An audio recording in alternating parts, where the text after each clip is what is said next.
The whisper was so soft it should have disappeared into the golden air of the ballroom, but instead it landed like thunder.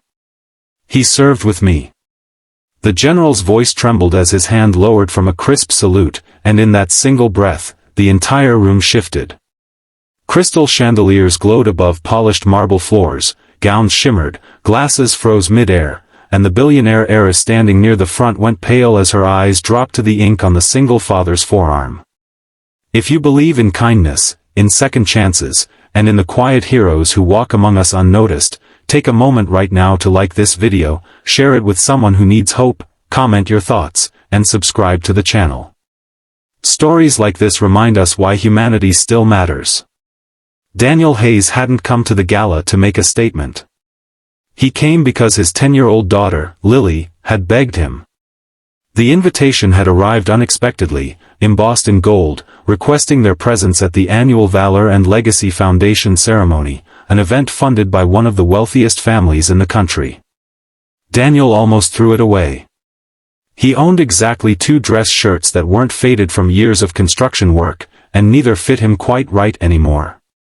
But Lily had looked at him with those bright, determined eyes and said she wanted to see the place where her mother used to volunteer before she passed away. That was reason enough. Now he stood in the center aisle of the Grand Theater, feeling the weight of stairs pressing into his broad shoulders. His olive green shirt stretched over scarred arms, the sleeves rolled just enough to reveal the tattoo that wrapped around his forearm, a faded insignia and the words, "Brothers Forever." It was not meant for display. It was a memory carved into skin during a time when survival meant loyalty. Across the aisle, Isabella Lauren, the billionaire heiress who now controlled the foundation, felt her throat tighten. She had built her life on polished edges, elite universities, boardrooms, flawless charity galas. She believed in helping veterans, yes, but from a distance. Structured donations. Carefully managed grants. Not rough hands and visible scars standing in the spotlight of her curated world. She had noticed Daniel the moment he entered. He did not belong in her universe of silk gowns and tailored tuxedos. His boots were too worn, his jaw too set, his presence too real. She had assumed he was staff or perhaps someone's +1 who didn't understand the dress code. Then the general rose. General Marcus Whitmore was a man carved from discipline. Decades in uniform had etched dignity into his posture. He had been invited to give a speech about sacrifice and legacy. Instead, he stopped mid-sentence when his eyes locked onto Daniel. The silence stretched unbearably as he stepped down from the stage, his polished metals catching the light. He walked straight toward Daniel, ignoring the confused murmurs of the elite crowd. And then, with trembling breath, he saluted. "He served with me," he whispered, not to the room, but to Isabella. The words shattered assumptions. Isabella's gaze dropped again to the tattoo. The insignia matched the one stitched inside the general's ceremonial jacket. Her heart thudded. This wasn't just a construction worker out of place. This was a soldier. A man who had once stood in deserts and danger while she attended charity balls. Daniel shifted uncomfortably under the attention.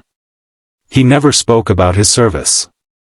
He never mentioned the night that changed everything, the ambush, the explosion, the decision to run back into fire because someone had to. He carried the memories quietly, like he carried Lily's backpack every morning before school. After his wife died from a sudden illness 2 years after he returned home, life had narrowed to survival. He worked double shifts. He missed sleep. He learned to braid Lily's hair by watching online tutorials at midnight. The medals he earned stayed in a drawer, gathering dust, because daycare bills mattered more than honor. The general cleared his throat and addressed the stunned audience, his voice no longer trembling but resonating with restrained emotion. He spoke of a night when chaos swallowed their unit. He described a young sergeant who ignored orders to retreat and instead dragged 2 wounded men across open fire. He told them that without that man, he would not be standing in that ballroom. Gasps rippled through the rows of velvet seats. Daniel felt Lily's small hand slip into his. She looked up at him not with surprise, but with quiet pride. She had always known her father was brave. She just never knew the details. Isabella's carefully composed world cracked. She thought of the foundation's glossy brochures boasting support for veterans. She thought of the millions in investments bearing her family name. And she thought of this man who had served beside a general, now installing kitchen cabinets to pay rent. Guilt stung sharper than judgment ever could. As applause slowly built, hesitant at first and then overwhelming, Daniel wished the floor would swallow him. He did not want praise. He wanted normalcy. He wanted Lily to have a childhood untouched by tragedy.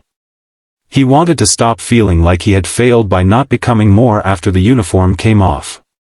But something shifted in the room. The applause was no longer polite, it was grateful. Isabella stepped forward, her red gown whispering against marble. For the first time in years, she spoke without rehearsal. She spoke about blind spots, about how privilege can create distance from the very people it aims to honor. She admitted that sometimes true heroes are not on stages but in grocery store lines, construction sites, school pickup lanes. Daniel met her eyes, unsure of what would come next. In the weeks that followed, change did not arrive in a burst of charity, but in steady commitment. The foundation created a hands-on veteran employment program, not just grants but mentorships, apprenticeships, partnerships with local businesses. Daniel was asked, not to be a poster image, but to help design it. At first he refused. He had no degree, no corporate experience. But he had lived it. He knew what it felt like to sit in a truck after a job interview and wonder if anyone saw past the scars. He knew the humiliation of explaining gaps in a resume filled with classified missions. He knew the fear of failing a child who believed in you without question. Working with the foundation forced him out of the shadows. It wasn't easy. Boardrooms intimidated him more than battlefields. Words felt clumsy in his mouth. Yet every time he considered quitting, he remembered the men who never made it home. And Lily watched. She watched her father stand a little taller. She watched him speak about resilience.